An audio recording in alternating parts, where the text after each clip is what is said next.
നമ്മളൊരു Nova machine work ചെയ്യാത്തതുകൊണ്ട് നമ്മൾ പീസാക്കിയിട്ട് പുതിയ മെഷീനാക്കാൻ പോയാണ്. അപ്പം വേറൊരു മെഷീൻ്റെ ബോർഡ് സെറ്റ് ചെയ്തിട്ടുണ്ട്, അതിൻ്റെ ബോർഡ് മറച്ച് വെച്ചിട്ടുണ്ട്. ട്രാൻസ്ഫോമറൊക്കെ നമ്മൾ പീസാക്കിയിട്ടുണ്ട്. ഇനിയാണ് അംഗം.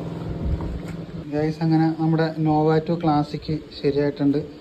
ഇതെല്ലാം ക്ലാസിക്കിൻ്റെ സാധനങ്ങളൊക്കെ കയറ്റിയേക്കണം. ക്ലാസിക്കിൻ്റെ ബോർഡ്, ഫിൽറ്റർ മാത്രം നമ്മൾ വേറെയാണ് യൂസ് ചെയ്തേക്കണം. അപ്പോൾ കസ്റ്റമർക്ക് നമ്മൾ ഫ്രീ ആയിട്ട് കൊടുക്കുന്ന മെഷീനാണ്. അതുകൊണ്ട് കസ്റ്റമറെ പഴയ മെഷീൻ നമ്മൾ സെറ്റ് ചെയ്ത് കൊടുത്തേക്കണം. അപ്പോൾ കസ്റ്റമറിന് എങ്ങനെയെങ്കിലും ശരിയാക്കി തന്നാൽ എന്നുള്ള രീതിയിലാണ്.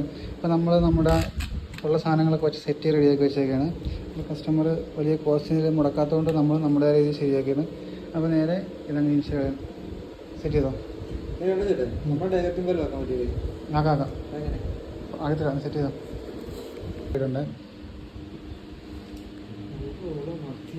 എല്ലാം കൊടുത്തില്ലേ, കണ്ടോ? ക്ലാസിക്കിൻ്റെ കറങ്ങാതെ കറങ്ങണുണ്ടോ? ക്ലാസിക്കിൻ്റെ ബോർഡാണ് നമ്മൾ കയറ്റിയേക്കുന്നത്. നീ LED കൊടുത്തപ്പോൾ ലെവൽ മാറിപ്പോയി, എൻ്റെ സൈഡിലായിപ്പോയി.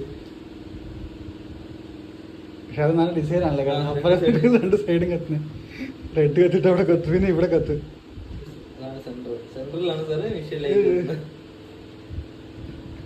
അതെന്തായാലും മേളിൽ ഊരി മാറ്റാമല്ലോ, അതുകൊണ്ട് കുഴപ്പമില്ല. ഗൈസ്, നോവ മെഷീന് സ്വിച്ച് പോയി, അത് വേറെ ഒന്നും ചെയ്യാൻ പറ്റില്ല. ഞങ്ങൾ നേരെ ക്ലാസിക്കിൻ്റെ ബോർഡാക്കി. ക്ലാസിക്കിൻ്റെ ബോർഡ് സ്വിച്ചൊക്കെ ഓട്ടോമാറ്റ് ചെയ്തിട്ട് നേരെ കൊടുത്തേക്കാം. അപ്പോൾ മെഷീൻ സ്വിച്ച് ഓൺ ആക്കി മതി. പ്രോഗ്രാം കഴിഞ്ഞിട്ട് നേരെ വെള്ളം വന്നോളും. മ്യൂസിക് കേട്ടോ, ഇത്ര ഉള്ളു സംഭവം. അങ്ങനെ നോവ മെഷീൻ